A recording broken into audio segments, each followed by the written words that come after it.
He was 17 years old. He was our friend. He was our little baby, even though he was 17 years old. When she died, she was only 15. That was Aaron, and she was 19. He couldn't live with what he had done, so he took his own life. We wish that they were here still, that they were with us. Because I know what it's like to be a survivor. I know what it's like to be left behind.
Wonder what I would be like if my father were still alive. Hang on, because everybody goes through it. I've tried to hurt myself, but I'm glad I'm still here. There's always a way out, always. I can't imagine not being here now. It's okay to get help.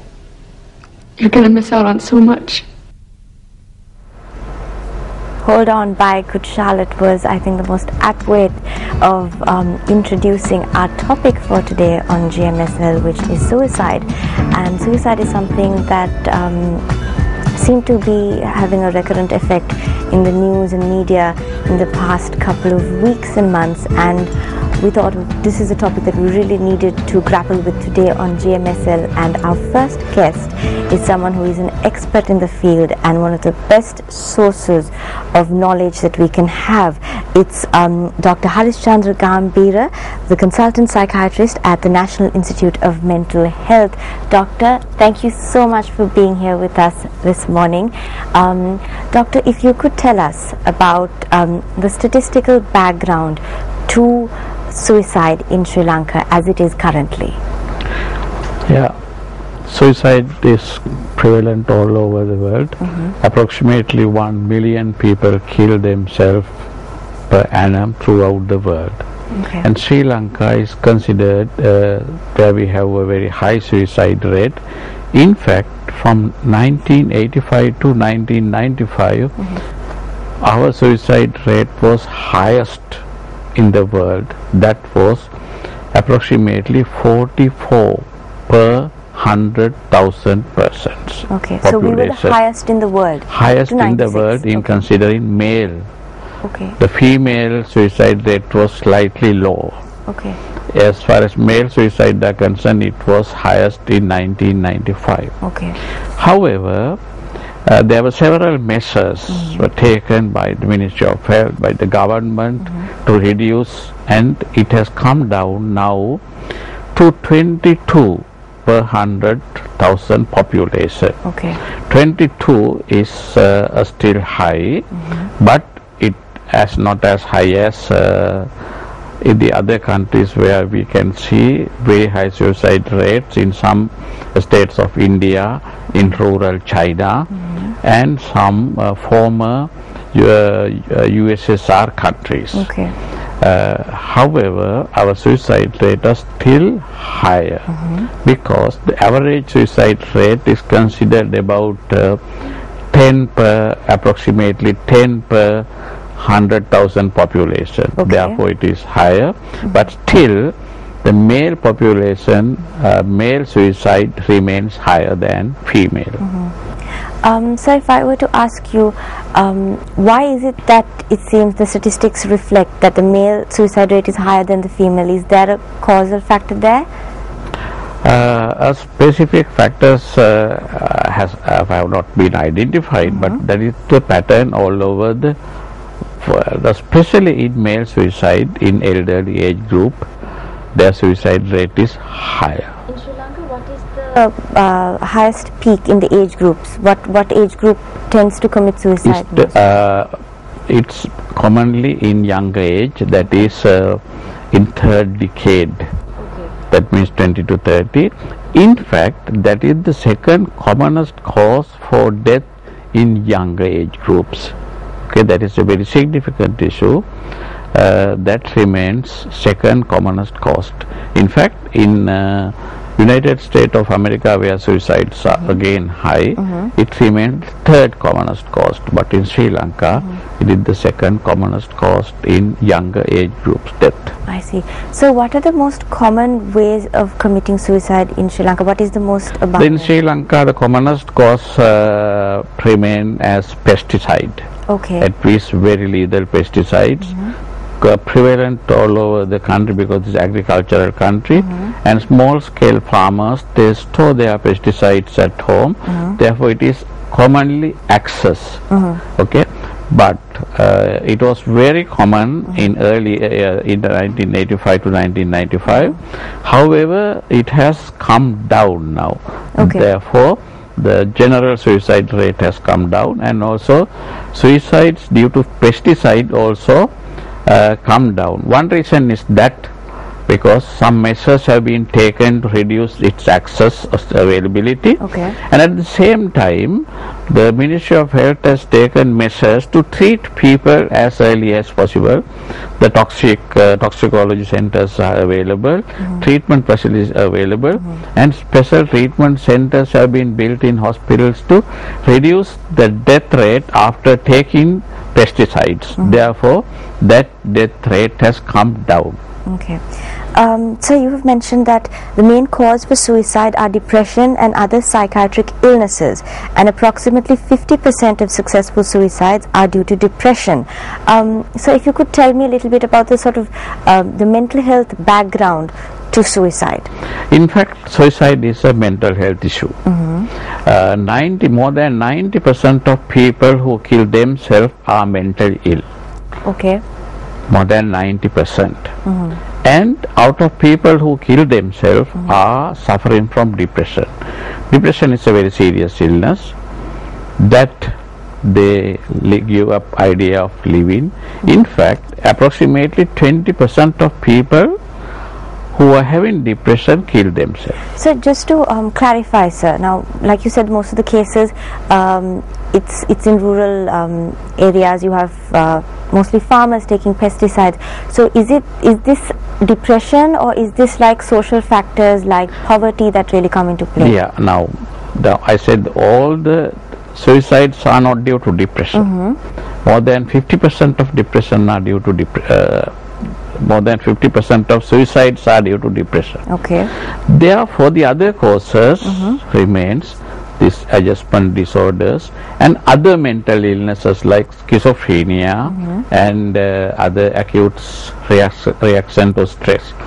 They also take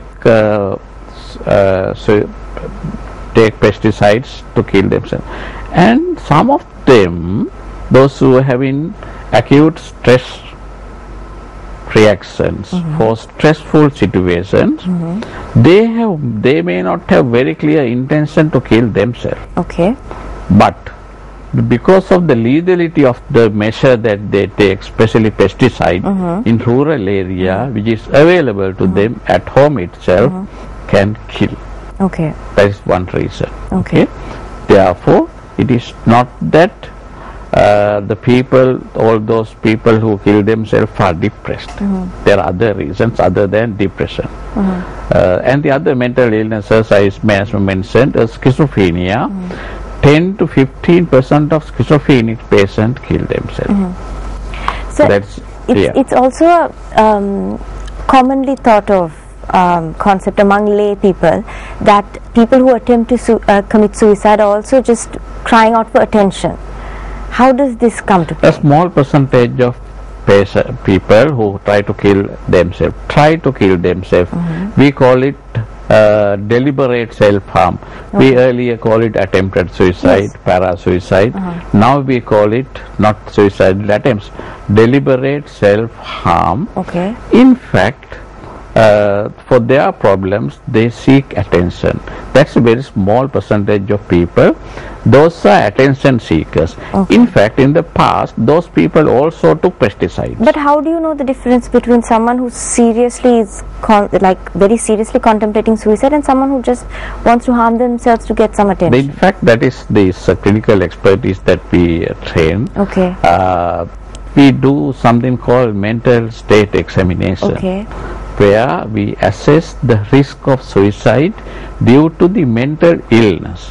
Okay. Okay, and in most occasions we can, but it's not possible to assess the risk all the time. So, but what about in cases like, where you have these people who just get really angry and they suddenly do drastic things to hurt themselves and hurt their families? Does that fall into the same category, or is that detectable there are earlier? two groups like that. Okay. They may be having acute reaction to stress. Okay. That's one group. And there is another small percentage of people who are having personality disorder. They injure themselves to get attention and to release tension for their anxiety. Okay, they make a small they slash their wrist. They make cuts. They pinch. Those are not really lethal methods. They never kill. They do not kill themselves by those methods. Perhaps they may kill themselves. Their suicide rate is higher than the general population, but that group does not. However, those people who attempt suicide by one of the common methods now they use is taking overdose, especially paracetamol. I see. Okay. The paracetamol overdose. However, even if they take for deliberate self-harm, they have found that they repeat it. Okay. They repeat it. Those who attempt, their suicide risk is very high. There is high possibility that they will kill one day themselves. I see. So